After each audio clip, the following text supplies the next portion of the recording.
സർവത്ര ഗോവിന്ദനാമസങ്കീർത്തനം. ഗോവിന്ദ ഗോവിന്ദ. നമോ നമ സദ്ഗുരുഭ്യോ നമോ നമ. നമോ നമ സദ്ഗുരുഭ്യോ നമോ നമ. ശ്രുതിസ്മൃതിപുരാണാനാമാലയം കരുണാലയം നമാമി ഭഗവത്പാദശങ്കരം ലോകശങ്കരം. സദാശിവസമാരംഭാം ശങ്കരാചാര്യമധ്യമാം അസ്മദാചാര്യപര്യന്താം വന്ദേ ഗുരുപരമ്പരാം. കൃഷ്ണായ വാസുദേവായ ഹരയേ പരമാത്മനെ പ്രണതക്ലേശനാശായ ഗോവിന്ദായ നമോ നമഃ. സർവത്ര ഗോവിന്ദനാമസങ്കീർത്തനം. ഗോവിന്ദ ഗോവിന്ദ. ആദ്യമായി എല്ലാവർക്കും നമസ്കാരം.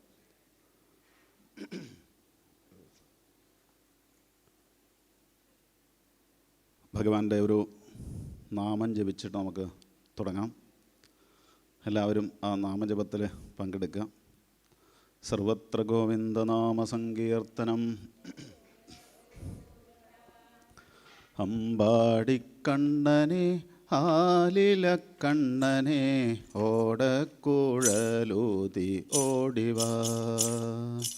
അമ്പാടിക്കണ്ണനെ ആലിലക്കണ്ണനെ ഓടക്കുഴലൂതി ഓടിവാ. പാലുതരാം വെണ്ണതരാം ഓമനക്കണ്ണ. പാലുതരാം വെണ്ണതരാം പാലുതരാം വെണ്ണതരാം ഓമനക്കണ്ണ. പാലുതരാം വെണ്ണതരാം ഓമനക്കണ്ണ. അവിലുമലർ ശർക്കരയും നേദിക്കാം ഞാൻ. അവിലുമലർ ശർക്കരയും നേദിക്കാം ഞാൻ. അമ്പാടിക്കണ്ണനെ ആലിലക്കണ്ണനെ ഓടക്കുഴലൂതി ഓടിവാ. അമ്പാടിക്കണ്ണനെ ഓടക്കുഴലൂതി ഓടിവാ. ഉണ്ണിയായി നടനമാടും കൺമണിക്കണ്ണ. ഉണ്ണിയായി നടനമാടും കൺമണിക്കണ്ണ.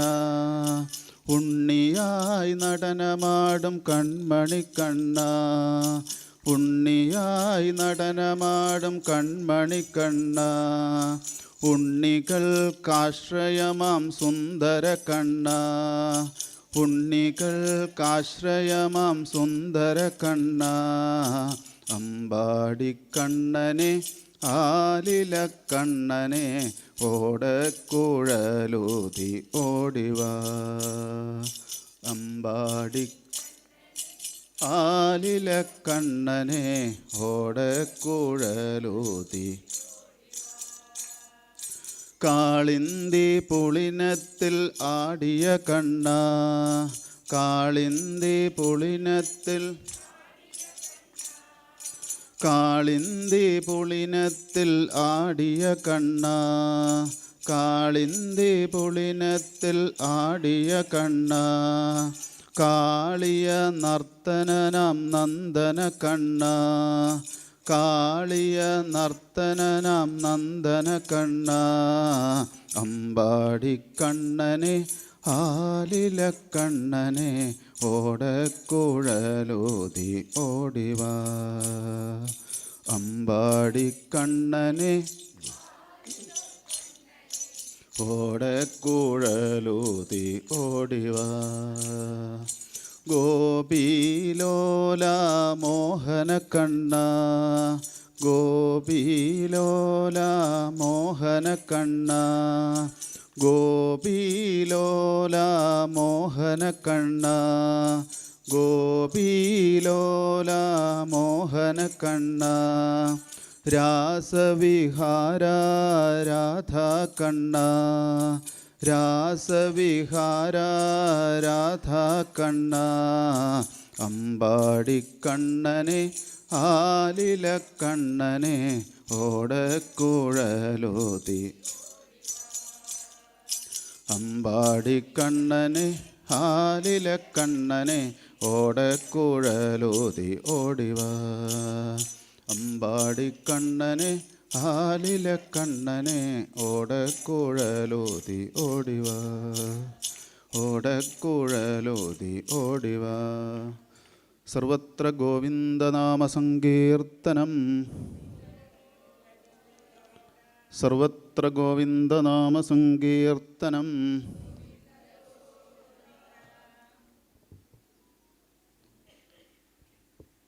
ഏതായാലും ഈയൊരു മള്ളിയൂർ മഹാത്മാവിൻ്റെ ചൈതന്യവത്തായ ഈയൊരു അന്തരീക്ഷത്തിൽ ഈയൊരു പീഠത്തിൽ വന്ന് വീണ്ടും ഇരിക്കാൻ വേണ്ടി സാധിച്ചതിൽ വളരെ സന്തോഷം. നമ്മളെല്ലാവരും യഥാർത്ഥത്തിൽ സുകൃതികളാണ്. കാരണം ജന്മാന്തരേ ഭവേത് പുണ്യം തഥാ ഭാഗവതം ലഭേൽ. ജന്മജന്മാന്തരങ്ങളിൽ ചെയ്തതായ പുണ്യം കൊണ്ട് മാത്രം ഏതൊരുവനും സാധിക്കുന്നതായ ഒന്നാണ് ഇങ്ങനെയുള്ള സത്സംഗങ്ങളിൽ വന്ന് പങ്കെടുക്കുക, അത് കേൾക്കുക എന്നൊക്കെ പറയുന്നത്. കാരണം യഥാർത്ഥത്തിൽ 7-ാം ദിവസം തക്ഷകൻ്റെ കടിയേറ്റ് മരിക്കാനിടവരും എന്ന ശാപം കിട്ടി. ആർക്ക്? പരീക്ഷിത്ത് മഹാരാജാവിന്. മരിക്കുന്നതിൽ പേടിയില്ല, പക്ഷേ മരിക്കുന്നതിന് മുമ്പ് എങ്ങനെയാണ് ഭഗവാനിലേക്ക് എത്തിച്ചേരുക എന്നാണ് പരീക്ഷിത്ത് മഹാരാജാവ് അന്വേഷിച്ചത്. മരണം എങ്ങനെയാണ് സുഖപ്രദമായിട്ട് നടത്താൻ വേണ്ടിയിട്ട് സാധിക്കുക എന്ന് 7 ദിവസങ്ങൾ കൊണ്ട് ഭഗവത് കഥകൾ കേട്ട് മരണഭയത്തെ പോലും ഇല്ലാതാക്കിയിട്ട് ഭഗവാനിലേക്ക് എത്തിച്ചേർന്നതായ പരീക്ഷിത്ത് മഹാരാജാവ് നമ്മുടെ മുന്നിൽ സാക്ഷിയായിട്ട്, പരീക്ഷിൽ യത് സാക്ഷിയായിട്ട് നമ്മുടെ മുന്നിൽ നിലകൊള്ളുന്നു. അതേപോലെ നമുക്കും ഇതാ മരണഭയത്തെ ഇല്ലാതാക്കാൻ വേണ്ടിയിട്ട്, അല്ലേ, നമുക്കൊക്കെ മരണഭയമുണ്ട് അല്ലേ? പേടിയില്ലേ മരിക്കാൻ? ഉണ്ട്. അപ്പോൾ അങ്ങനെയുള്ള മരണഭയത്തെ പോലും ഇല്ലാതാക്കാൻ വേണ്ടിയിട്ട് സാധിക്കും. എന്തിന്? മരണം എങ്ങനെ സുഖപ്രദമാക്കാം, നമ്മളിപ്പോൾ ജീവിതം എങ്ങനെ സുഖപ്രദമാക്കാം, ആർട്ട് ഓഫ് ലിവിങ് ആണ്. എന്നാൽ മരണം, ആർട്ട് ഓഫ് ഡെത്ത് എങ്ങനെ നന്നായിട്ട് അവസാന നിമിഷം എങ്ങനെ നന്നാക്കി തീർക്കാം എന്നാണ് ഭാഗവതം നമുക്കൊക്കെ പറഞ്ഞു തരുന്നത്. ഭീഷ്മസ്തുതിയിൽ നമുക്ക് കാണാം, മഹാഭാരത യുദ്ധം കഴിഞ്ഞ് ഒടുവിൽ ചെങ്കോല്, കിരീടം, സിംഹാസനം ഒക്കെ നേടിയെടുത്തു. ആര്? ധർമ്മപുത്ര മഹാരാജാവ്. എന്നിട്ട് എന്തില്ല അദ്ദേഹത്തിന്? മനസ്സമാധാനമില്ല. നമുക്കത് തന്നെയാണ് ഇല്ലാത്തത്. ഏത്? മനസ്സമാധാനം. ഈ മനസ്സമാധാനം എവിടെ നിന്നാണ് കിട്ടുക എന്ന് അന്വേഷിച്ചുകൊണ്ടാണ് നമ്മൾ ഓരോരുത്തരും ജീവിതത്തിൽ ഓരോ ദിവസവും ഇങ്ങനെ തള്ളി നീക്കുന്നത്, അല്ലേ? മനസ്സമാധാനം എവിടെ നിന്നാണ് കിട്ടുക? അത് അന്വേഷിച്ചപ്പോഴാണ് ധർമ്മപുത്ര മഹാരാജാവിനെ ശ്രീകൃഷ്ണ ഭഗവാൻ ഭീഷ്മപിതാമഹൻ്റെ അടുത്തേക്കാണ് കൊണ്ടുപോയത്. ഭീഷ്മപിതാമഹൻ്റെ അവസ്ഥ എങ്ങനെയാണ്? ശരശയ്യയിൽ കിടക്കുന്നതായ അവസ്ഥ. ധർമ്മപുത്രർക്ക് വലിയൊരു മഹാരാജ്യം നേടിയെടുത്തിട്ടും എന്തില്ല? മനസ്സിന് സമാധാനമില്ല. ശാരീരികമായിട്ട് യാതൊരു ബുദ്ധിമുട്ടുമില്ല, അല്ലേ? ശാരീരികമായിട്ട് ധർമ്മപുത്ര മഹാരാജാവിൻ്റെ യാതൊരു ബുദ്ധിമുട്ടുമില്ല. 50 കിലോ അരിയുടെ ചാക്ക് കെട്ടെടുത്തിട്ട് നടക്കാനും എന്ത് ചെയ്യാനും ശാരീരികമായിട്ട് യാതൊരു ബുദ്ധിമുട്ടും ഇല്ലാത്തതായ ധർമ്മപുത്ര മഹാരാജാവിനുള്ള ബുദ്ധിമുട്ട് എന്താണ്? മാനസികമായിട്ട് ഇത്ര വലിയ സ്ഥാനമാനം കിട്ടിയിട്ടും മനസ്സിന് സമാധാനമില്ല. ഇല്ലെങ്കിൽ പിന്നെ എന്താ കാര്യം? അങ്ങനെയുള്ള ധർമ്മപുത്ര മഹാരാജാവിനെയാണ് മനസ്സമാധാനം ഉണ്ടാക്കിയെടുക്കാൻ വേണ്ടിയിട്ട് എവിടത്തേക്ക് കൊണ്ടുപോകുന്നത്? ശരശയ്യയിൽ കിടക്കുന്നതായ ഭീഷ്മപിതാമഹൻ്റെ അടുത്തേക്ക്. ഭീഷ്മപിതാമഹൻ തന്നെയാ, അല്ലേ, ഇനി യുദ്ധം ചെയ്യാൻ വേണ്ടിയിട്ട് സാധിക്കില്ല എന്നുള്ള രൂപത്തിൽ ശരശയ്യയിൽ കിടക്കുകയാണ്. പക്ഷേ ശാരീരികമായിട്ട് തളർന്നിട്ടും അദ്ദേഹത്തിന് മാനസികമായിട്ട് തളരാത്തതായ ആ ഒരു അവസ്ഥയുണ്ടായി. ഇതൊക്കെ നമുക്ക് ബാധകമാണ്, അല്ലേ? നമുക്ക് എന്തൊക്കെ യോഗ്യതകൾ, കഴിവുകളൊക്കെ ഉണ്ടെങ്കിലും ചിലപ്പോൾ മാനസികമായിട്ടും ശാരീരികമായിട്ടൊക്കെ തളർന്നിട്ട് നമ്മൾ കിടപ്പിലായി കഴിഞ്ഞാലും, ശാരീരികമായിട്ട് തളർന്നാലും മാനസികമായിട്ട് തളരരുത് എന്നുള്ള വലിയൊരു കാര്യമാണ് ഭാഗവതത്തിൽ കൂടി നമുക്ക് കാണിച്ചു തരുന്നത്. അല്ലേ? ധർമ്മപുത്ര മഹാരാജാവ് ശാരീരികമായിട്ട് തളരാതെ കണ്ട് ആണെങ്കിലും മാനസികമായിട്ട് തളർന്നു. ഞാൻ ഇത്ര വലിയ രാജ്യം നേടിയിട്ടും എന്തിനു വേണ്ടിയിട്ടായിരുന്നു? എൻ്റെ സ്വാർത്ഥ താല്പര്യത്തിന് വേണ്ടിയിട്ടായിരുന്നില്ല എന്നുള്ള ബോധമുണ്ടായി. അങ്ങനെയുള്ള ധർമ്മപുത്ര മഹാരാജാവിനെയാണ് മാനസികമായ മനസ്സമാധാനം ഉണ്ടാക്കിയെടുക്കാൻ വേണ്ടിയിട്ട് ശാരീരികമായിട്ട് തളർന്നിട്ടും മാനസികമായിട്ട് അല്ലേ തളരാത്തതായ ഭീഷ്മ പിതാമഹൻ്റെ അടുത്തേക്ക് കൊണ്ടുപോകുന്നത്. അല്ലേ, നമുക്കും ജീവിതത്തിൽ മനസ്സമാധാനം ഇല്ല എന്നുണ്ടെങ്കിൽ എന്താ അതിന് കാരണം? പ്രഥമസ്കന്ധത്തിൽ കാണാം നമുക്ക് വസുദേവ നാരദ സംവാദ രൂപത്തിൽ, വ്യാസനാരദ സംവാദത്തിൽ വ്യാസഭഗവാൻ വേദങ്ങളെ 4ആയിട്ട് വിഭജിച്ചു. ഒടുവിൽ അത് സാധാരണക്കാർക്ക് മനസ്സിലാക്കിയെടുക്കാൻ വേണ്ടിയിട്ട് 5ാമത്തെ വേദം എന്നറിയപ്പെടുന്നതായ മഹാഭാരതത്തെ നിർമ്മിച്ചു. എന്നിട്ടും അദ്ദേഹത്തിന് മനസ്സമാധാനമില്ല. അങ്ങനെയുള്ള ആ മനസ്സമാധാനം ഇല്ലാത്തതായ വേദവ്യാസ മഹർഷിക്ക് ശ്രീനാരദ മഹർഷി എന്താ പറഞ്ഞു കൊടുക്കുന്നത്? ന തഥാ വാസുദേവസ്യ മഹിമാഹ്യനുവർണിത. വേദവ്യാസ മഹർഷിയെ അങ്ങ് ഭഗവാനെ പറ്റിയിട്ട് നന്നായിട്ട് വർണ്ണിക്കാത്തത് കൊണ്ടാണ് അങ്ങേക്ക് മനസ്സമാധാനം ഇല്ലാത്തത്. ഓരോ ഭാഗങ്ങളിലും നമുക്ക് കാണാം. അപ്പോൾ നമുക്കും മനസ്സമാധാനം ജീവിതത്തിൽ ഇല്ല എന്നുണ്ടെങ്കിൽ എന്താ അതിന് കാരണം?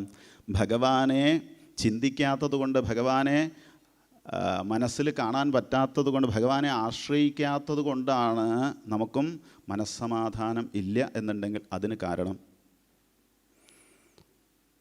ഏതായാലും അന്തേ നാരായണ സ്മൃതി. ജീവിതത്തിൽ എന്താ വേണ്ടത്?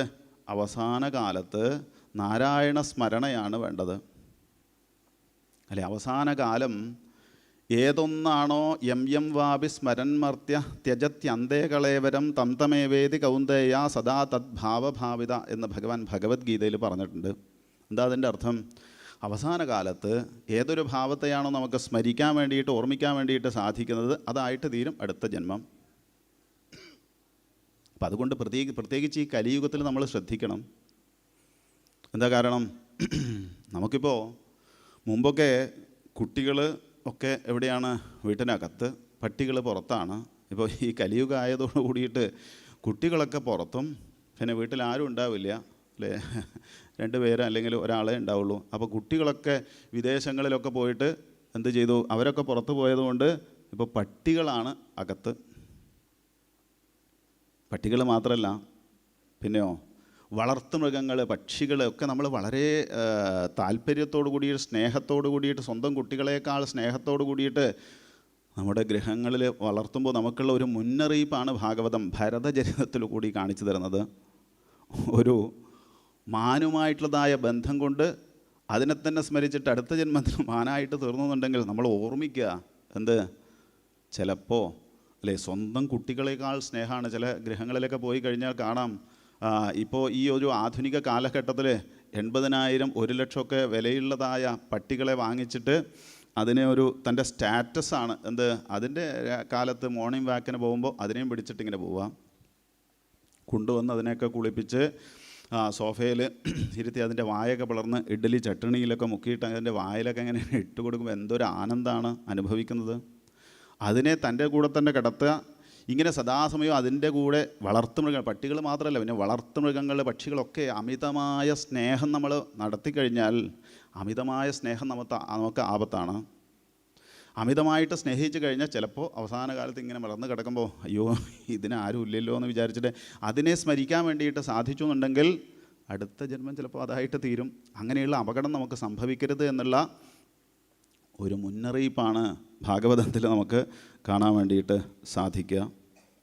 അതുകൊണ്ടാണ് പറയുന്നത് അന്തേ നാരായണ സ്മൃതി എന്ന് പറയുന്നത്. അപ്പോൾ എപ്പോഴാണ് അന്ത്യകാലം? അവസാന കാലത്ത് മലർന്ന് കിടക്കുമ്പോൾ നാരായണ ഒന്ന് സ്മരിച്ചാൽ മതിയോ? എപ്പോഴാണ് അന്ത്യകാലം അറിയോ നമുക്ക്? അല്ലേ, ഡേറ്റ് ഓഫ് ബർത്ത് നമുക്കുണ്ട്, ഡേറ്റ് ഓഫ് ഡെത്ത് മരണസമയം നമുക്കറിയോ? ഇല്ല.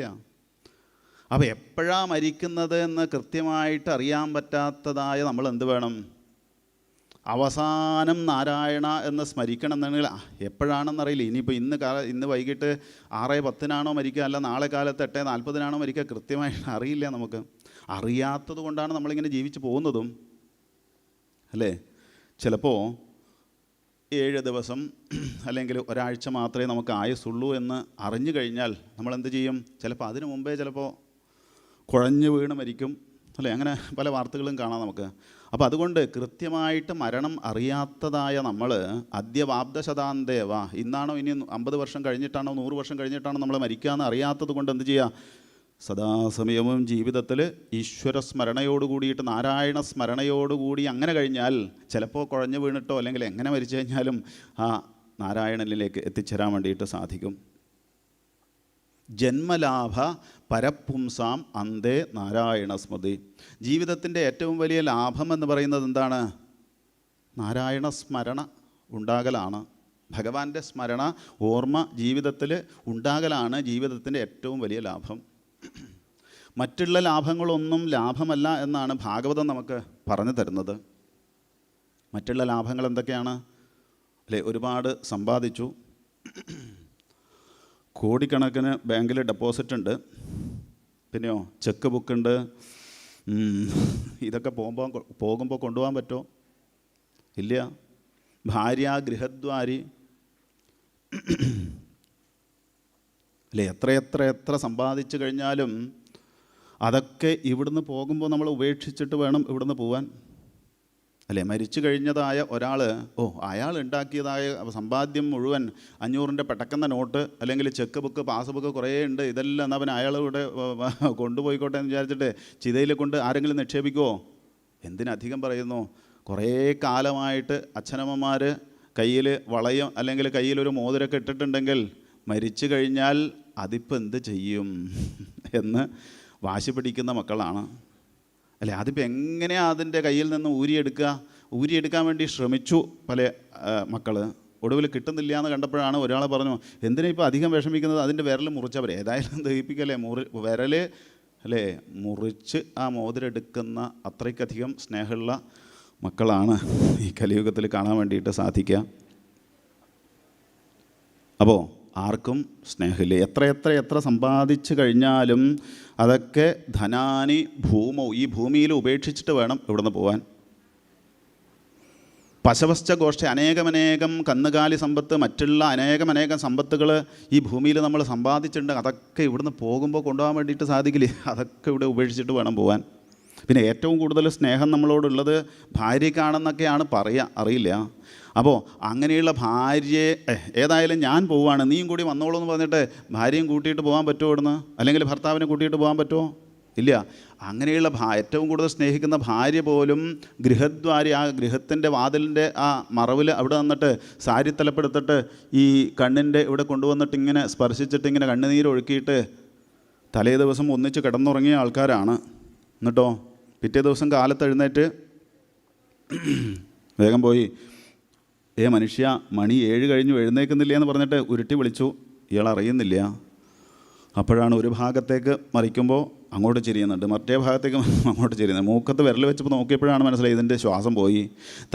അത്രയും സമയം അല്ലെങ്കിൽ അത്രയും കാലം സ്നേഹിച്ചതായ അയാളെ പിന്നെ അതിൻ്റെ ശവശരീരം കാണുമ്പോൾ തസ്മിൻ ബിഭ്യതി കായ, പിന്നെ പേടിയാണ്, നമുക്ക് അടുത്തിരിക്കാൻ പറ്റുന്നില്ല. അങ്ങനെയുള്ള ഭാര്യ പോലും ആ ഗൃഹത്തിൻ്റെ പുറത്തേക്ക് കൂടെ പോകാൻ വേണ്ടിയിട്ട്, കൂട്ടിക്കൊണ്ടുപോകാൻ വേണ്ടിയിട്ട് സാധിക്കില്ല, വരില്ല നമ്മുടെ കൂടെ.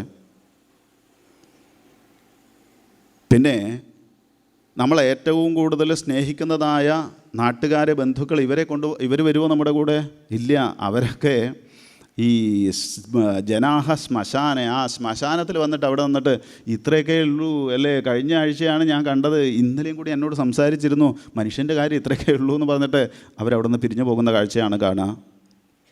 എന്നാൽ നമ്മൾ ഈ ഏറ്റവും കൂടുതൽ സ്നേഹിക്കുന്നതായ ശരീരം ഇവിടുന്ന് കൊണ്ടുപോകാൻ വേണ്ടിയിട്ട് സാധിക്കുമോ? കൃത്യമായിട്ട് ടൈം ടേബിൾ വെച്ചിട്ട് ഭക്ഷണം കഴിച്ച് ഓട്സ് കാച്ചിയത് അല്ലെങ്കിൽ മറ്റുള്ള ഇതൊക്കെ ടൈം ടേബിൾ വെച്ച് ഇതൊക്കെ ഇങ്ങനെ കഴിച്ച് പലതരത്തിലുള്ളതായ കുഴമ്പുകളൊക്കെ ശരീരത്തിൽ അങ്ങനെ തടവി ശരീരത്തെ പുഷ്ടിപ്പെടുത്തിയതായ ഈ ശരീരം പോലും ഇവിടുന്ന് കൊണ്ടുപോകാൻ വേണ്ടിയിട്ട് സാധിക്കില്ല. ദേഹ ചിതായാം, ആ ചിതയിൽ വെച്ച് ദഹിപ്പിക്കണം. പിന്നെ എന്തിനു വേണ്ടിയിട്ടാണ് നമ്മളിങ്ങനെ കഷ്ടപ്പെടുന്നത്? പിന്നെ സഹാനുഗോ ഗച്ഛതി, പിന്നെ എന്താ ഇവിടുന്ന് നമുക്ക് കൊണ്ടുപോകാൻ വേണ്ടിയിട്ട് സാധിക്കുക? കർമ്മ ഏകഹ, നമ്മൾ ചെയ്തതായ ആ കർമ്മത്തിൻ്റെ ഫലം അത് പാപമാണെങ്കിലും പുണ്യമാണെങ്കിലും അത് മാത്രമേ ഇവിടുന്ന് കൊണ്ടുപോകാൻ വേണ്ടിയിട്ട് സാധിക്കുള്ളൂ എന്ന് മനസ്സിലാക്കുക. അതുകൊണ്ട് എന്ത് ചെയ്യുക? അന്തേ നാരായണ സ്മൃതി. ജീവിതത്തിലെ ഏറ്റവും വലിയ നമ്മൾ നേടിയെടുക്കേണ്ടത് ഭഗവത് സ്മരണയാണ്. അതാണ് ജീവിതത്തിൽ നേടിയെടുക്കേണ്ടത്. മുമ്പൊക്കെ നാരായണനെ സ്മരിക്കാൻ വേണ്ടിയിട്ട്, ഭഗവാനെ അന്ത്യകാലത്തെങ്കിലും സ്മരിക്കാൻ വേണ്ടിയിട്ട് ഒരുപാട് ഉപായങ്ങൾ നമ്മുടെ ചുറ്റുപാടുകളിലുണ്ടായിരുന്നു അല്ലേ? അവസാന കാലമായി കഴിഞ്ഞാൽ സഹസ്രനാമം, വിഷ്ണു സഹസ്രനാമം അടുത്ത് പോയി ഇരുന്നിട്ട് കിടപ്പിലായ ആൾക്കാരുടെ അല്ലെ, പഴയ അമ്മമാർക്കൊക്കെ അറിയാം, ചുറ്റും പോയി ഇരുന്നിട്ട് ഇങ്ങനെ വിശ്വം വിഷ്ണു വഷട്കാരോ എന്നൊക്കെ പറഞ്ഞിട്ട് ഇങ്ങനെ ചൊല്ലി കേൾപ്പിക്കും ഈ കിടപ്പിലായ ആൾക്കാരെ, ശ്വാസം പോകാൻ വേണ്ടിയിട്ട് കാത്തു നിൽക്കാൻ, മരിക്കാൻ വേണ്ടിയിട്ട് തയ്യാറായിട്ടിരിക്കുന്ന ആൾക്കാരെ. പിന്നെയോ കുറച്ചുകൂടി കഴിഞ്ഞു കഴിഞ്ഞാൽ പലതരത്തിലുള്ളതായ ദാനങ്ങൾ, ജലദാനം, വിളക്ക് ദാനം, ദീപദാനം എന്നൊക്കെ പറഞ്ഞിട്ട് 5 തിരിയിട്ട് നെയ്യൊക്കെ ഒഴിച്ച് അതങ്ങനെ ദാനം ചെയ്യുക, ജലം ഒഴിച്ചിട്ട് ജലദാനം, കിണ്ടിയിലൊക്കെ, അങ്ങനെ പലതരത്തിലുള്ളതായ ദാന ധർമാദികൾ ചെയ്യിപ്പിക്കും. എന്തിനും നല്ല ഒരു വഴി നന്നായിട്ട് തീരാൻ വേണ്ടിയിട്ട്. പിന്നെ കുറച്ചുകൂടി കഴിഞ്ഞ് കഴിഞ്ഞാൽ എന്ത് ചെയ്യും? ഒരു തുളസിയില പറിച്ച്, ഏതായാലും കാറ്റ് പോകാനായി എന്ന് കണ്ടു കഴിഞ്ഞാൽ തുളസിയില പറിച്ച് കയ്യിൽ വെച്ചിട്ട് അതിൽ കുറച്ച് വെള്ളം ഒഴിച്ചിട്ട് തുളസി തീർത്ഥം സേവിപ്പിക്കും. എന്തായി? ഏതായാലും തീരാറായി എന്ന് പറയും. ഇന്നാണെങ്കിൽ അങ്ങനെ എന്തെങ്കിലും സാഹചര്യം നമുക്കുണ്ടോ? ഒരു സാഹചര്യവും ഇല്ല. എന്തെങ്കിലും ഒരു അസുഖം വന്നു എന്ന് തോന്നിക്കഴിഞ്ഞാൽ മക്കൾ സ്നേഹം കൊണ്ട് നേരെ ഇവിടത്തെ കൊണ്ടും ആശുപത്രിയിൽ കൊണ്ടുപോകും. അവിടെ എത്തിക്കഴിഞ്ഞാൽ പിന്നെ അവർ അതിൻ്റെ അകത്തേക്ക് കയറ്റി കഴിഞ്ഞാൽ പിന്നെ ഒരൊറ്റൊരാളെ കാണിക്കില്ല പുറത്തേക്ക്. ഒടുവിൽ അവസാനം ഇതിൻ്റെ കാറ്റ് പോയി കഴിഞ്ഞാലാണ് ഇനി എല്ലാവരും കയറി കണ്ടോളൂ എന്ന് പറയും. അങ്ങനെയുള്ള അതിൻ്റെ അകത്തേക്ക് കയറിയിട്ട് ഒരു സഹസ്രനാമം ജപിച്ച് കേൾപ്പിക്കാൻ പറ്റുമോ? ഇല്ല. പിന്നെ ഒരു തുളസി തീർത്ഥം സേവിക്കാൻ, ഒരു ദാനം ധർമാദികൾ ചെയ്യാൻ പറ്റുമോ? ഇല്ല. അതുകൊണ്ടാണ് ഈ ശരീരത്തിന് കഴിവുള്ള സമയത്ത് നമ്മളെന്ത് ചെയ്യുക? ഇതൊക്കെ ചെയ്ത് ഭഗവത് സ്മരണ ഉണ്ടാക്കിയെടുത്ത് ആ നാക്കിനെ നാമം ജപിപ്പിച്ച് അങ്ങനെ നാമസ്മരണ ഉണ്ടാക്കി ജീവിതത്തിലുടനീളം അങ്ങനെ പോയി കഴിഞ്ഞാൽ ഒടുവിൽ അന്തേ ഏത് പടുകുഴിയിലായാലും ഏതിൻ്റെ അകത്ത് പെട്ട് കഴിഞ്ഞാലും അവിടുന്ന് ആ നാരായണനെ സ്മരിച്ചുകൊണ്ട് നമുക്ക് ഭഗവാനിലേക്ക് എത്തിച്ചേരാൻ വേണ്ടിയിട്ട് സാധിക്കും. അതിനുള്ള അനേകം ഉപായങ്ങൾ, മാർഗങ്ങളും ഒക്കെയാണ് നമുക്ക് ഭാഗവതത്തിൽ കൂടിയിട്ട് കാണിച്ചു തരുന്നത്. വിപദ് വിസ്മരണം അല്ലേ? വിപദോ നൈവ വിപദഃ, സമ്പദോ നൈവ സമ്പദഃ. ഈ ജീവിതത്തിലെ ഏറ്റവും വലിയ ആപത്ത് എന്ന് പറഞ്ഞാൽ ഇന്ന് കാണുന്നതായ ആപത്തുക്കളൊന്നും ആപത്തല്ല. ഇന്ന് കാണുന്ന സമ്പത്തുക്കളൊന്നും സമ്പത്തല്ല.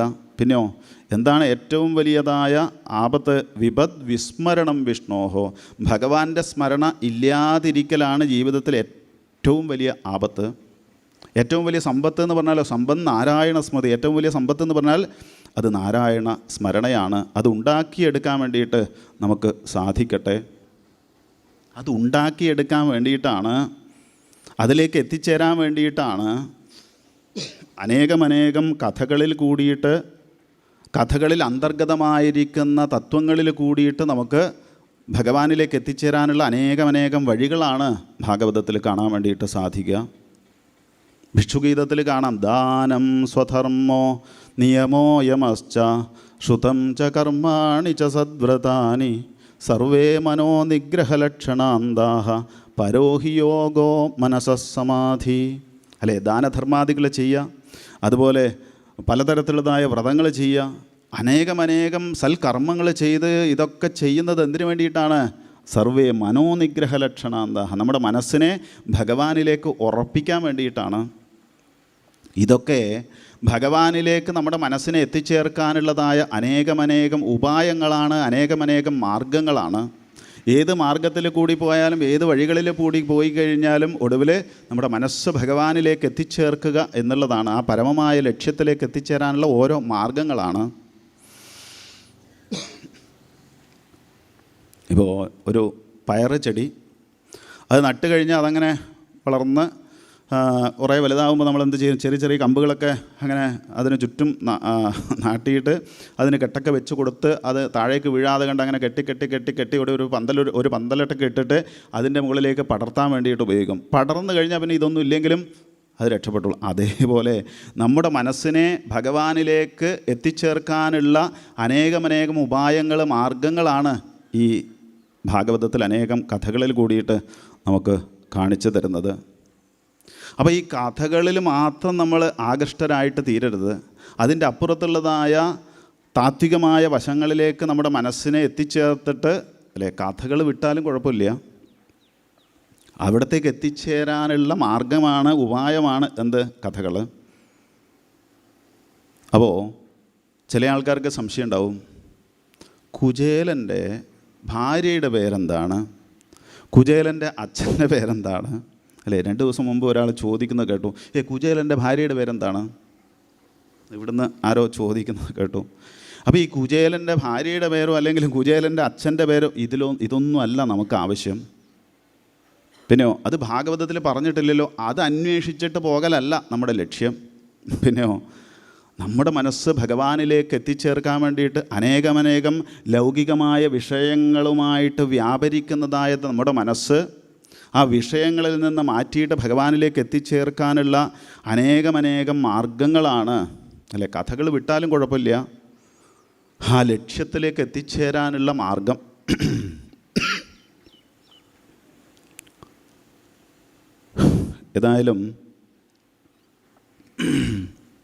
മുമ്പ് ഏതായാലും ഭക്തിജ്ഞാന വൈരാഗ്യങ്ങളെ ഊട്ടിയുറപ്പിക്കാൻ വേണ്ടിയിട്ടാണ് എന്ത്? ഭാഗവതം. ഭക്തി, ജ്ഞാനം, വൈരാഗ്യം. ഭക്തിയും ജ്ഞാനവും അത് നമുക്ക് ഇല്ല ഉണ്ടോ എന്നറിയില്ല. ഏതായാലും വൈരാഗ്യം എന്ന് പറയുന്നത് നമുക്ക് പെട്ടെന്ന് വരുന്ന ഒന്നാണ്, ഭക്തി, ജ്ഞാന, വൈരാഗ്യങ്ങൾ. ഇനി 12 സ്കന്ധത്തിൽ 3-ാം അധ്യായത്തിൽ 13-ാമത്തെ ശ്ലോകത്തിൽ നമുക്ക് കാണാം, കഥായിമാസ്തേ കഥിതാമഹീയസാം വിതായ ലോകേഷു യശപരയുഷാം വിജ്ഞാനവൈരാഗ്യവിവക്ഷയാ വിഭോ വജോ വിഭൂതീർന്ന തു പാരമാർത്ഥ്യം.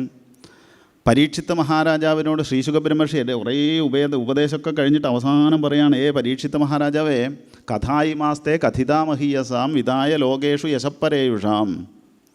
ഈ പറഞ്ഞതായ കാര്യങ്ങളൊക്കെ നിനക്ക് വിജ്ഞാന വൈരാഗ്യം, വിജ്ഞാനം അറിവുണ്ടാകാനും വൈരാഗ്യം ഏതിൽ നിന്ന്? ഈ ലൗകികമായ ജീവിതത്തിൽ നിന്ന് വൈരാഗ്യം ഉണ്ടാകാനും വേണ്ടിയിട്ട് ഉപദേശിച്ചതാണ്. വജോ വിഭൂതീഹി വിഭൂതീർന്ന. വിഭൂതികൾ ഭഗവത് കഥകൾ മാത്രമല്ല, പിന്നെയോ തു പാരമാർത്ഥ്യം. അല്ലേ, ഇതിനെ വലിയ വലിയ മഹാത്മാക്കളൊക്കെ വിപരീതമായിട്ട് വ്യാഖ്യാനിക്കുന്നത് കേട്ടിട്ടുണ്ട്. അത് വലിയ സങ്കടമാണ്. കാരണം ഭഗവാന്റെ കഥകൾ മാത്രമല്ല, പിന്നെയോ ഇത് പരമാർത്ഥമായിട്ടുള്ളതാണ് എന്നാണ് ഈ ന എന്നുള്ള പ്രത്യയം സംസ്കൃതത്തിൽ അപ്പുറത്തേക്കും കൊണ്ടുപോകാൻ വേണ്ടിയിട്ട് സാധിക്കും, ഇപ്പുറത്തേക്കും കൊണ്ടുപോകാൻ വേണ്ടിയിട്ട് സാധിക്കും. അപ്പോൾ അങ്ങനെ ആയിക്കഴിയുമ്പോൾ ഇതിൻ്റെ അർത്ഥം മാറും. വജോ വിഭൂതിഹി നതു പാരമാർത്ഥം, അങ്ങനെയും വ്യാഖ്യാനിക്കാം. പക്ഷേ നമ്മൾ ഭാഗവതമൊക്കെ കേട്ടിട്ട് അനേകം ഭഗവത് കഥകളൊക്കെ കേട്ടിട്ട് അങ്ങനെ വ്യാഖ്യാനിക്കാൻ വേണ്ടിയിട്ട് തോന്നും, ഈ ഭഗവത് കഥകളൊക്കെ യഥാർത്ഥമായിട്ട് നടന്നതാണ്. വജോ വിഭൂതീഹി വിഭൂതീർന്ന, വിഭൂതികൾ മാത്രമല്ല, പിന്നെയോ തു പാരമാർത്ഥി, ഇത് പരമാർത്ഥമായിട്ടുള്ളതാണ്. വൃന്ദാവനത്തിലൊക്കെ ഇന്നും ഈ കലിയുഗത്തിൽ പോയാലും പോയി കഴിഞ്ഞാൽ നമുക്ക് ഭഗവാന്റെ ഓരോ ലീലകളും നടന്നതായ സ്ഥലങ്ങൾ കണ്ടു കഴിഞ്ഞാൽ നമുക്ക് അനുഭവവേദ്യമാക്കിയിട്ട് തീർക്കാൻ വേണ്ടിയിട്ട് സാധിക്കും. ആദ്യം തന്നെ പറഞ്ഞു സത്യം പരം ധീമഹി, സത്യമാണ് ഇതിൽ പറയുന്നതൊക്കെ.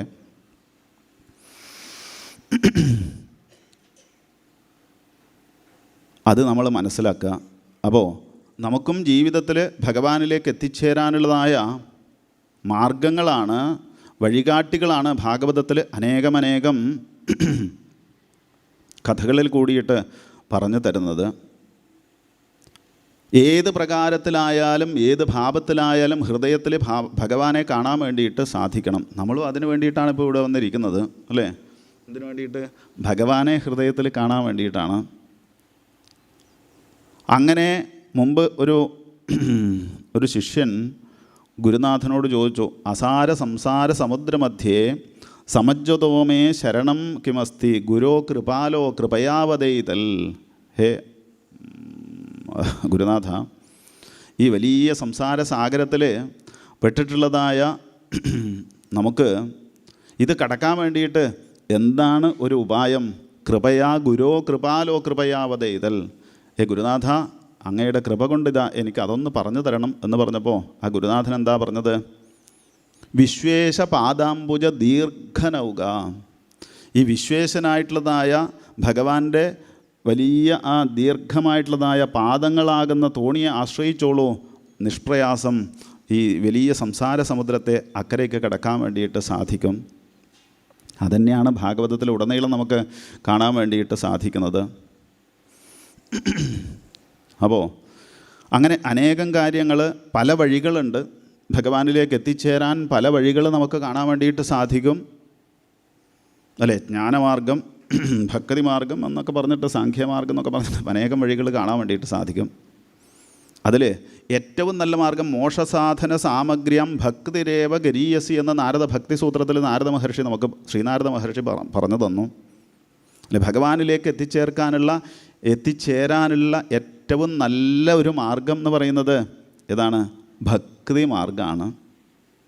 പക്ഷെ ഭക്തി മാർഗം എന്ന് കേൾക്കുമ്പോൾ നമുക്ക് തോന്നും എളുപ്പമാണെന്ന്. അല്ല, ഈ ഭഗവാൻ എന്ന് പറയുന്നത് മുക്തിം ദദാതി കരിഹിച്ചിൽ സ്മന ഭക്തി യോഗം. മുക്തി ഭഗവാനെ ആശ്രയിക്കുന്നതായ, തന്നിലേക്ക് ഏത് ഭാവത്തിലായാലും ഏത് പ്രകാരത്തിലായും എത്തിച്ചേരുന്നതായ സകല ആൾക്കാരെയും ഭഗവാൻ തന്നിലേക്ക് മോക്ഷം എന്നുള്ളതായ ആ ഒരു ഭാവത്തിലേക്ക് എത്തിച്ചേർക്കും. പക്ഷേ മുക്തി എന്ന് പറയുന്നത് കൊടുക്കും, പക്ഷേ ഭക്തി കരിഹിച്ചിൽ സ്മന ഭക്തി യോഗം, ഭക്തി എന്ന് പറയുന്ന എളുപ്പം കൊടുക്കുന്ന ഒന്നല്ല. നിരീക്ഷണ പരീക്ഷണങ്ങളിലൂടെ ഒടുവിൽ കറകളഞ്ഞതായ ഭക്തനാക്കി തീർത്തിട്ട് മാത്രമേ കൊടുക്കുള്ളൂ. ഭക്തി എന്ന് പറയുന്നത് എളുപ്പം കിട്ടുന്ന ഒന്നല്ല. പക്ഷേ ആ ഒരു ഭക്തിയിൽ കൂടി മാത്രമേ ഏറ്റവും എളുപ്പവും അതാണ് ഭഗവാനിലേക്ക് എത്തിച്ചേരാനുള്ളതായ മാർഗം. ദുർലഭം മാനുഷം അല്ല, ഈ മനുഷ്യജന്മം എന്ന് പറയുന്നത് നമുക്ക് ദുർലഭമായിട്ട് കിട്ടുന്ന ഒന്നാണ്. അത് കിട്ടിയിട്ട് വിശേഷബുദ്ധിയുള്ളതായ മനുഷ്യനാണ് അല്ലേ? വിവേകബുദ്ധി വിശേഷബുദ്ധി എന്നൊക്കെ പറയും. എന്താ ഈ വിവേകബുദ്ധി വിശേഷബുദ്ധി എന്നൊക്കെ പറഞ്ഞാൽ? തിരിച്ചറിയാനുള്ള കഴിവ് അതുണ്ടോ നമുക്ക്? ഉണ്ടെന്നാണ് നമ്മുടെ ഭാവം. ഇപ്പോൾ ദേശാടന കിളികൾ അതിൻ്റെ സമയമായി കഴിഞ്ഞാൽ അത് വിദേശങ്ങളിൽ നിന്ന് ഭാരതത്തിലേക്ക് എങ്ങനെയാണ് വരുന്നത്? ഗൂഗിൾ മാപ്പ് നോക്കിയിട്ട് സെർച്ച് ചെയ്തിട്ടാണോ വരുന്നത്? അല്ല, അവർക്കറിയാം ഈ ദിശയിൽ കൂടി പോയി കഴിഞ്ഞാൽ ഇന്ന സ്ഥലത്തേക്ക് എത്തിച്ചേരാൻ വേണ്ടിയിട്ട് സാധിക്കുന്നുള്ള അതിന് അറിയേണ്ടതായ ആ ഒരു തിരിച്ചറിവ് അവർക്ക് അറിയാം. ഇപ്പോൾ പൂച്ചകൾ, അതിന് വയറുവേദന വന്നു കഴിഞ്ഞാൽ പാരസെറ്റമോൾ അല്ലെങ്കിൽ മറ്റുള്ള ഗുളിക എടുത്തിട്ട് കഴിക്കാൻ പറ്റുമോ? അതിന് ഇല്ല, അത് കഴിക്കൊന്നുമില്ല. പിന്നെ നേരെ മുറ്റത്തേക്ക് ഇറങ്ങിയിട്ട് കുറച്ച് ചില പുല്ലുകളൊക്കെ പറിച്ച് തിന്നുന്ന കാണാം. അപ്പോൾ അതിന് വേണ്ടത് അതാണ് അല്ലേ? എന്താണോ ജീവിതത്തിൽ അതറിയാനുള്ള തിരിച്ചറിവ് അതിനുണ്ട്.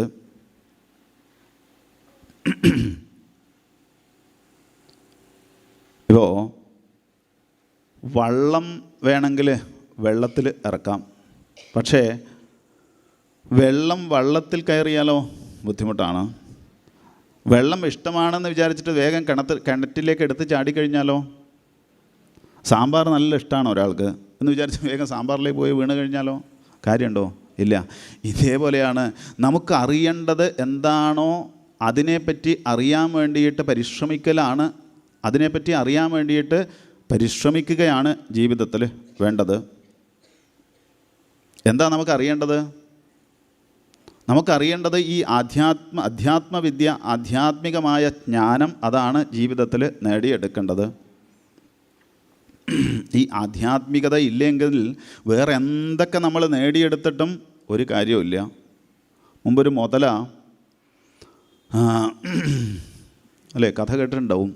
മുതല കുരങ്ങനെ പുറത്ത് കയറ്റിയിട്ട് പുഴയുടെ മധ്യത്തിൽ കൂടി അങ്ങനെ പോയി മധ്യത്തിലെത്തിയപ്പോഴോ മുതല പറഞ്ഞു കുരങ്ങനോട്, നിന്നോടുള്ള സ്നേഹം കൊണ്ടൊന്നുമല്ല ഞാൻ അക്കരയ്ക്ക് കൊണ്ടുവന്നു, പിന്നെ എൻ്റെ ഭാര്യ അവിടെ അസുഖമായിട്ട് കിടക്കുന്നുണ്ട്, ഹൃദയരോഗം അല്ലേ? ആ ഒരു രോഗത്തെ ഇല്ലാതാക്കാൻ വേണ്ടിയിട്ട് കുരങ്ങ നിൻ്റെ ഹൃദയം കൊണ്ടൊരു മരുന്നുണ്ടാക്കിയിട്ട് അതിനെ കൊടുത്താലേ അതിന് സുഖം കിട്ടുള്ളൂ, അതുകൊണ്ടാണ് നിന്നെ അപ്പുറത്തേക്ക് കൊണ്ടുപോകുന്നത് എന്ന് പറഞ്ഞപ്പോൾ ആ കുരങ്ങൻ പറഞ്ഞു, അയ്യോ എന്നാൽ പിന്നെ നീ നേരത്തെ പറയണ്ടേ, എൻ്റെ ഹൃദയം ആ മരക്കൊമ്പിൽ വെച്ചിട്ടാണ് ഞാൻ വന്നതെന്ന് പറഞ്ഞിട്ട് പോയില്ലേ?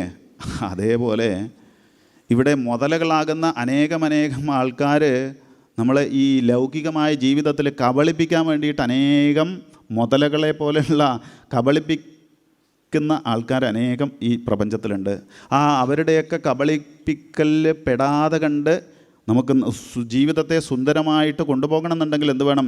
ഈ ഈശ്വരജ്ഞാനം, ആധ്യാത്മിക വിദ്യ, അധ്യാത്മജ്ഞാനം നേടിയെടുത്തു കഴിഞ്ഞാൽ നമുക്കൊരു തിരിച്ചറിവുണ്ടാവും. എന്ത്? അയാൾ പറയുന്നത് ശരിയല്ല, ഇയാൾ പറയുന്നത് ശരിയില്ല എന്ന ഒരു അതീന്ദ്രിയ ജ്ഞാനം. മൂന്നാം കണ്ണ് തുറക്കുക എന്നൊക്കെ പറയില്ലേ? എന്താ അത്? ജ്ഞാനചക്ഷുസ്. അത് നമുക്ക് തുറക്കാൻ പറ്റും. അത് ആ ഒരു മുൻവിധി, അത് തിരിച്ചറിവ് നമുക്ക് നേടിയെടുക്കാൻ വേണ്ടിയിട്ട് സാധിക്കും. എങ്ങനെയാണ് ജീവിതം കൊണ്ടു നടക്കേണ്ടത് എന്ന് കാണിക്കുന്നതായ അനേകം ഭാഗങ്ങൾ നമുക്ക് കാണാം. കാരണം നമ്മളൊക്കെ ഈ ലൗകികമായ ജീവിതത്തിൽ പല സുഖദുഃഖങ്ങളിൽ പെട്ടിട്ട് ഇങ്ങനെ ജീവിതം നയിച്ചു കൊണ്ടിരിക്കുന്ന ആൾക്കാരാണ്. അപ്പോൾ അങ്ങനെയുള്ള നമുക്ക് നമ്മുടെ മനസ്സ് പല വിഷയങ്ങളുമായിട്ട് കൈകാര്യം ചെയ്യുമ്പോൾ ആ വിഷയങ്ങളിലൊന്നും കുരുങ്ങാതെ കണ്ട് നമ്മുടെ മനസ്സിനെ കൊണ്ടു നടക്കാൻ വേണ്ടിയിട്ട് സാധിക്കലാണ് യഥാർത്ഥത്തിൽ ആധ്യാത്മികത എന്ന് പറയുന്നത്. വിഷയാൻ ധ്യായതശ്ചിത്തം വിഷയേഷു വിഷജ്യതേ മാം അനുസ്മരതശ്ചിത്തം മയ്യേവ പ്രവലീയതേ. നിരന്തരമായിട്ട് വിഷയങ്ങളാണ് നമ്മൾ എല്ലാ ദിവസവും കൈകാര്യം, പല തരത്തിലുള്ളതായ വിഷയങ്ങൾ, ലൗകികമായ വിഷയങ്ങൾ. അതങ്ങനെ കൈകാര്യം ചെയ്തുകൊണ്ടിരുന്നു കഴിഞ്ഞാൽ എന്തായിട്ട് തീരും? അതിൽ പെട്ടുപോകും. അപ്പോൾ എന്ത് വേണം? മാമനുസ്മരതശ്ചിത്തം. ഭഗവാൻ പറഞ്ഞതാണ്, എന്നെ തന്നെ സ്മരിക്കുക. എന്നെ തന്നെ നിരന്തരമായ സ്മരണ കൊണ്ട് എന്നിലേക്ക് എത്തിച്ചേരാൻ വേണ്ടിയിട്ട് സാധിക്കും എന്ന് ഭഗവാൻ പറഞ്ഞ വാക്കുകളാണ്. അങ്ങനെയുള്ള ശ്രീകൃഷ്ണ ഭഗവാൻ ഈ പ്രപഞ്ചത്തിൽ എങ്ങനെയാണ് ജീവിതത്തെ നന്നായിട്ട് കൊണ്ടുപോകേണ്ടത് എന്ന് നമുക്ക് ജീവിച്ച് കാണിച്ചു തന്നതായ ഒരു അവതാരമൂർത്തിയാണ് ശ്രീകൃഷ്ണ ഭഗവാൻ. അല്ലേ? ശ്രീകൃഷ്ണന് എത്രയെത്ര പ്രശ്നങ്ങളാണ്. നമ്മളെത്രയൊന്നും പ്രശ്നം ഭഗവാൻ ഉണ്ടായിട്ടില്ല. ജനിച്ചത് തന്നെ എവിടെയാണ്? കാരാഗൃഹത്തിലാണ്. പിന്നെ അവിടുന്ന് ഗോകുലത്തിലേക്ക് പോയി എന്തൊക്കെയാണ്, എത്രയെത്ര ആൾക്കാരാവുന്നത്. പൂതന, ശകടാസുരൻ എന്നൊക്കെ പറഞ്ഞിട്ട് എത്രയോ ആൾക്കാർ വന്നു. ഇങ്ങനെ ജീവിതത്തിൽ എന്ത് പ്രതിസന്ധികൾ വന്നാലും, എന്തൊക്കെ ദുഃഖങ്ങൾ വന്നാലും, അല്ലെ, ജീവിതത്തിൽ ജയമായാലും പരാജയമായാലും സുഖമായാലും ദുഃഖമായാലും എല്ലാത്തിനെയും അല്ലേ സമചിത്തതയോട് കൂടിയിട്ട് നേരിടാൻ വേണ്ടിയിട്ട് എല്ലാം ഒരു പുഞ്ചിരിയിൽ, അല്ലെ, എന്ത് വന്നാലും ജീവിതത്തിൽ പുഞ്ചിരിയോടുകൂടി നേരിട്ട് ജീവിതം ഇങ്ങനെയാണ് കൊണ്ടു നടക്കേണ്ടതെന്ന് നമുക്ക് കാണിച്ചു തന്നതായ അവതാരമൂർത്തിയാണ് ആര്? ശ്രീകൃഷ്ണ ഭഗവാൻ. അങ്ങനെയുള്ള ഭഗവാനെ കണ്ട് നമ്മൾ പഠിക്കുകയാണ് വേണ്ടത്. ഇങ്ങനെയൊക്കെയാണ് വേണ്ടത്. അല്ലേ? എന്തൊക്കെ പ്രതിബന്ധങ്ങൾ വന്നോ ഭഗവാന്, എന്നിട്ടോ അതിനെയൊക്കെ സമചിത്തതയോട് കൂടിയിട്ട് ഒരു പുഞ്ചിരിയോട് കൂടിയിട്ട് നേരിടാൻ വേണ്ടിയിട്ട് സാധിച്ച മഹാപുരുഷനാണ്, അവതാരമൂർത്തിയാണ് ശ്രീകൃഷ്ണ ഭഗവാൻ. അല്ലെ? വേണുഗാനം എന്ന് പറഞ്ഞ ഒരു മനോഹരമായ ഒരു ഭാഗമുണ്ട് ഭാഗവതത്തിൽ.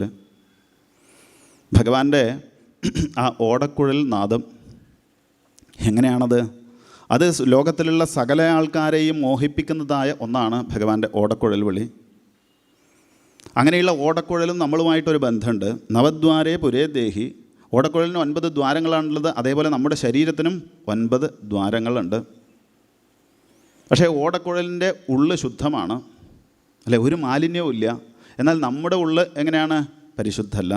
അപ്പോൾ അങ്ങനെയുള്ള ഓടക്കുഴലിനെ പോലെ പരിശുദ്ധമായിട്ട് നമുക്ക് നമ്മുടെ മനസ്സിനെയും തീർക്കാൻ വേണ്ടിയിട്ട് സാധിച്ചു എന്നുണ്ടെങ്കിൽ ഓടക്കുഴൽ എപ്പോഴും ഭഗവാന്റെ ശരീരവുമായിട്ട് ഒട്ടി നിൽക്കുന്ന ഒന്നാണ്. ഓടക്കുഴൽ ഇല്ലാത്ത കൃഷ്ണൻ ഇല്ല. ഓടക്കുഴലുണ്ടെങ്കിൽ മാത്രമേ കൃഷ്ണനാവുള്ളൂ. അതേപോലെ കൃഷ്ണൻ്റെ അടുത്തേക്ക് കൃഷ്ണനോട് കൂടിയിട്ട് എപ്പോഴും ഒട്ടി നിൽക്കാൻ വേണ്ടിയിട്ട് സാധിക്കണമെന്നുണ്ടെങ്കിൽ എന്ത് ചെയ്യുക? ഓടക്കുഴലിനെ പോലെ പരിശുദ്ധമായ മനസ്സോടുകൂടി നമുക്ക് തീർന്നു കഴിഞ്ഞാൽ നമുക്കും സാധിക്കും. എന്തിനധികം പറയുന്നു? ഭഗവാൻ എന്തിനാ വൃന്ദാവനത്തിൽ ഓടക്കുഴൽ വിളിക്കുന്നത്? പശുക്കളെ മേയ്ക്കാൻ വേണ്ടിയിട്ട് വൃന്ദാവനത്തിൽ പോയി കഴിഞ്ഞാൽ ഓടക്കുഴൽ നാദം അങ്ങനെ വിളിക്കുമ്പോൾ പശുക്കളും പശുക്കുട്ടികളൊക്കെ വൃന്ദാവനത്തിൽ പുല്ല് തിന്നുകൊണ്ട് അങ്ങനെ പോകുന്നത് കാണാം. പക്ഷെ അവർ പോകുമ്പോഴും അവരെപ്പോഴും 2 കാതുകളും ശ്രദ്ധിക്കുന്നത് ഇവിടത്തേക്കാണ്. ഭഗവാന്റെ ആ ഓടക്കുഴൽ നാദത്തിലേക്കാണ് അവർ ശ്രദ്ധിക്കുന്നത്. അതങ്ങനെ ശ്രദ്ധിച്ചുകൊണ്ട് അവരുടെ ലൗകികമായ വ്യാപാരങ്ങൾ അവർ ചെയ്യും. പുല്ല് തിന്നുന്നുണ്ടാവും, ചിലപ്പോൾ അടിപിടി കൂടുന്നുണ്ടാവും, ചിലപ്പോൾ എണ ചേരുന്നുണ്ടാവും. അങ്ങനെ എന്ത് സകല പ്രവർത്തികൾ ചെയ്യുമ്പോഴും അവരെന്ത് ചെയ്യും? അവരുടെ കാതുകൾ കൊണ്ട് ഭഗവാനെ എൻ്റെ ആ ഓടക്കുഴൽ നാദം ശ്രവിച്ചുകൊണ്ടാണ് അവരുടെ പ്രവർത്തികൾ ചെയ്യുന്നത്. അതിൻ്റെ ഒരു പരിധിയുണ്ട്. അത് വിട്ടിട്ട് അവർ പുറത്തേക്ക് പോവില്ല. പുറത്തേക്ക് പോയി കഴിഞ്ഞാലോ ചിലപ്പോൾ ക്രൂരമൃഗങ്ങൾ അല്ലേ അവരുടെ പിടിയിൽപ്പെട്ടിട്ട് ജീവിതം തന്നെ ചിലപ്പോൾ നശിച്ചു പോകും. പിന്നെ ഈ നാദം കേൾക്കാതെ കണ്ടവർക്ക് ഭഗവാന്റെ അടുത്തേക്ക് എത്തിച്ചേരാനും പറ്റില്ല. അപ്പോൾ ആ ഒരു ഭഗവാന്റെ ഓടക്കുഴൽ ആ നാദത്തിൻ്റെ വലയത്തിൻ്റെ ഉള്ളിലിരുന്നു കൊണ്ട് നാൽക്കാലികളായ മൃഗങ്ങളായ പശുക്കൾ ഭഗവാന്റെ ഓടക്കുഴൽ നാദം കേട്ടുകൊണ്ട് തൻ്റെ സകല പ്രവൃത്തികളും ചെയ്യുന്നു എന്നുണ്ടെങ്കിൽ അത് ശ്രദ്ധിക്കുന്നത് കൊണ്ടാണ് അവർക്ക് ഒരപകടവും വരാതെ കണ്ടവർക്ക് ജീവിക്കാൻ വേണ്ടിയിട്ട് സാധിക്കുന്നത്.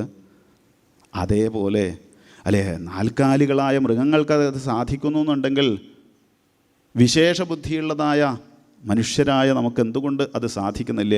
എന്താ ഈ ഓടക്കുഴൽ നാദം എന്ന് പറഞ്ഞാൽ? പ്രപഞ്ചനാദം ഓങ്കാരമാണ്, ആ ബ്രഹ്മതത്വം. ആ ഒരു ഭഗവാനെ നമുക്കും ജീവിതത്തിൽ അങ്ങനെ സ്മരിച്ചു സദാസമയവും അല്ലേ. നമുക്കും പല ലൗകികമായ വ്യാപാരങ്ങളൊക്കെ ഉണ്ട്.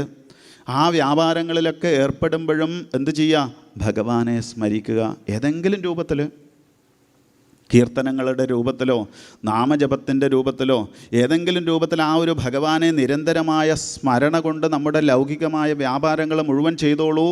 നമുക്കിതാ മറ്റുള്ള അനേകമനേകം വസ്തുക്കളുമായിട്ട് വ്യാപാരങ്ങളുമായിട്ട് ഒരു ഒട്ടലില്ലാതെ കണ്ട്, അതുമായിട്ട് ബന്ധമില്ലാതെ കണ്ട് അത് നന്നായിട്ട് ചെയ്ത് തീർക്കാൻ വേണ്ടിയിട്ട് സാധിക്കുകയും ചെയ്യും.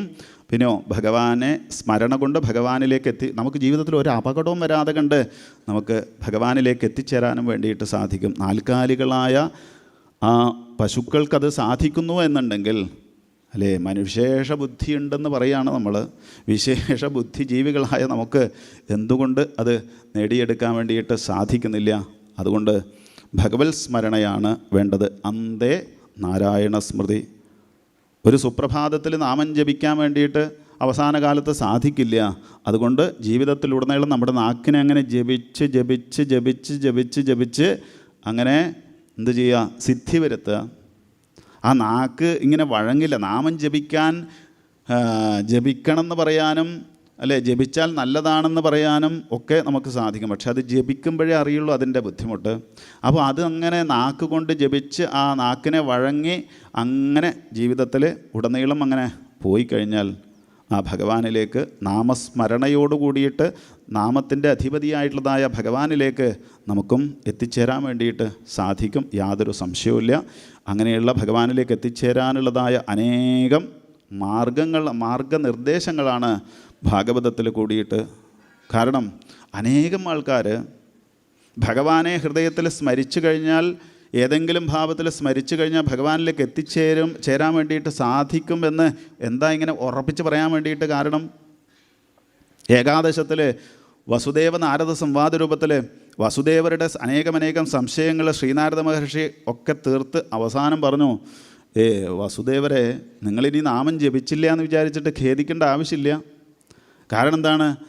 ഈ നാമത്തിൻ്റെ അധിപതികളായ രാമകൃഷ്ണന്മാർ യുവാം പുത്രഭാവേന അല്ലേ, നിങ്ങളുടെ സ്വന്തം മക്കളായിട്ട് നാമത്തിൻ്റെ അധിപതികളായിട്ടുള്ളതായി രാമകൃഷ്ണന്മാർ സ്വന്തം പുത്രന്മാരായിട്ട് ജനിച്ചിട്ട് അങ്ങനെയുള്ള ആ രാമകൃഷ്ണന്മാരെ പുത്രഭാവത്തിലിതാ ദിവസേനെ കാണാനും ആലിംഗന ആലാപൈഹി ദർശനം ചെയ്യാനും ഒന്ന് കെട്ടിപ്പിടിക്കാനും ഉമ്മ വെക്കാനും വെണ്ണ കൊടുക്കാനും കിടത്തി ഉറക്കാനും ഒക്കെ സാധിക്കുന്നു എന്നുണ്ടെങ്കിൽ യാതൊരു സംശയമില്ല, നിങ്ങൾക്ക് ഈ ജന്മത്തോടു കൂടിയിട്ട് ഭഗവാനിലേക്ക് എത്തിച്ചേരാൻ വേണ്ടിയിട്ട് സാധിക്കും എന്ന് പറഞ്ഞു കൊടുത്തു.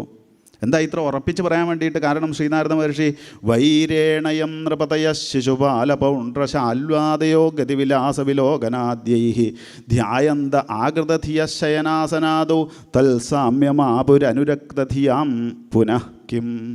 വൈരഭാവത്തിൽ എത്ര ആൾക്കാർ ശിശുപാലൻ, പൗണ്ഡ്രകൻ, രാവണൻ, കുംഭകർണൻ, ഹിരണ്യാക്ഷൻ, ഹിരണ്യകശിപു, പൂതന, അനേകം ആൾക്കാർ ഭഗവാനെ ഇല്ലാതാക്കണം എന്നുള്ളതായ മനോഭാവത്തോടു കൂടിയിട്ട് ഭഗവാനെ ആശ്രയിച്ചതായ സകല ആൾക്കാർക്കും ഭഗവാൻ മോക്ഷത്തെ തന്നിലേക്ക് എത്തിച്ചേർത്തു എന്നുണ്ടെങ്കിൽ ഉറപ്പിക്കാം വസുദേവരെ, നിങ്ങൾക്ക് ഈ ഭഗവാനെ നാമത്തിൻ്റെ അധിപതികളായ ഈ ഒരു ഭഗവാനെ ഈ ഒരു ഭാവത്തിൽ ആശ്രയിക്കാൻ വേണ്ടിയിട്ട് സാധിച്ചു എന്നുണ്ടെങ്കിൽ നിങ്ങൾക്ക് നാമം ജപിച്ചില്ലല്ലോ എന്ന് വിചാരിച്ച് ഖേദിക്കേണ്ട. ഈ ഒരു ജന്മത്തോടു കൂടിയിട്ട് നിങ്ങൾക്ക് ഭഗവാനിലേക്ക് എത്തിച്ചേരാൻ വേണ്ടിയിട്ട് സാധിക്കുമെന്ന് ശ്രീനാരദ മഹർഷി പറഞ്ഞതുപോലെ നമുക്കും ഉറപ്പിക്കാം. എന്ത്? ഏതെങ്കിലും ഭാവത്തിൽ, ഏതെങ്കിലും പ്രകാരത്തിൽ ഈ ഒരു ഭഗവത് സ്മരണ, ഭഗവാന്റെ നാമത്തിൻ്റെ അധിപതിയായിട്ടുള്ളതായ ഭഗവാനെ നമുക്ക് സ്മരിക്കാൻ വേണ്ടിയിട്ട്, ഓർമ്മിക്കാൻ വേണ്ടിയിട്ട് സാധിച്ചു എന്നുണ്ടെങ്കിൽ നമുക്കും ഈ ഭഗവാന്റെ പാദങ്ങളിലേക്ക് എത്തിച്ചേരാൻ വേണ്ടിയിട്ട് സാധിക്കട്ടെ. ആ ഒരു നാമസ്മരണയും ഭഗവാനിലേക്ക് എത്തിച്ചേരാനും ഭഗവാന്റെ അനുഗ്രഹവും എല്ലാവർക്കും ഉണ്ടാകട്ടെ എന്ന് പ്രാർത്ഥിച്ചുകൊണ്ട് ഈ ഒരു മള്ളിയൂർ സത്രവേദിയിൽ ആ ഒരു പോസിറ്റീവ് എനർജി തളം കെട്ടി നിൽക്കുന്നതായ ആ ഒരു മഹാത്മാവിൻ്റെ ഈ ഒരു സത്രവേദിയിൽ വന്ന് കുറച്ച് സമയം നിങ്ങളുമായിട്ട് സംവദിക്കാൻ വേണ്ടിയിട്ട് കിട്ടിയത് ഒരു മഹാഭാഗ്യമായിട്ട് കരുതുന്നു. എല്ലാ ഭക്തന്മാരുടെയും എല്ലാ മഹാത്മാക്കളുടെയും ഒക്കെ പാദങ്ങളിൽ സ്മരിച്ചുകൊണ്ട് ഇവിടെ നിർത്തുന്നു. സർവത്ര ഗോവിന്ദനാമ സങ്കീർത്തനം. ഗോവിന്ദ ഗോവിന്ദ.